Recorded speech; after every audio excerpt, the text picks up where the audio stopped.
برداشت کے کانوں سے سنو، رحم کی آنکھوں سے دیکھو، محبت کی زبان سے بات کرو۔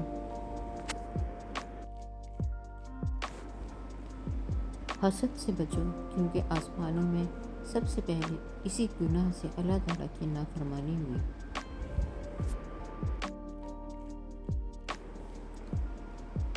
جن کو قد پر غرور ہوتا ہے، تجربہ ان سے دور ہوتا ہے۔ کچھ لوگ جتنے کیڑے دوسروں میں سے نکالتے ہیں، اگر وہ صرف ایک کیڑا اپنے آپ میں سے نکال لیں تو ان کی اور دوسروں کی زندگی بڑے آرام سے گزر سکتی ہے۔ شطرنج میں وزیر اور زندگی میں ضمیر اگر مر جائے تو سمجھو کھیل ختم۔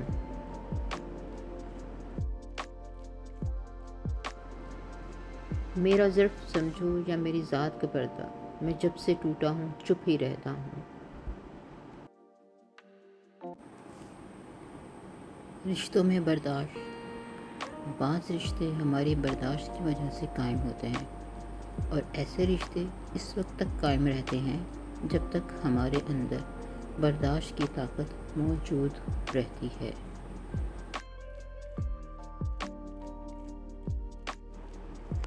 نئی بنیادیں وہی لوگ رکھ سکتے ہیں جو اس بات سے اچھی طرح واقف ہوں کہ پرانی بنیادیں کیوں بیٹھ گئی تھیں۔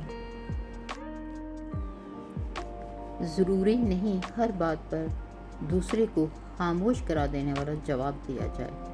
کبھی جو خود بھی خاموشی اختیار کر لی جائے تو ایمان بھی سلامت رہتا ہے اور مان بھی۔ میں نے ایک مدت تک لوگوں کو پرکھا ہے۔ لوگ کبھی بھی خوش نہیں ہوتے، نہ آپ کی خاموشی سے، نہ آپ کی گفتگو سے۔ جھوٹ کے پاس ان گنت قسم کے جوڑ توڑ ہوتے ہیں، مگر سچ کا وجود ایک ہی رنگ میں ہوتا ہے۔ اگر آپ ایک خاموش مجسمہ بھی بن جائیں تب بھی لوگ آپ کو نہیں چھوڑیں گے۔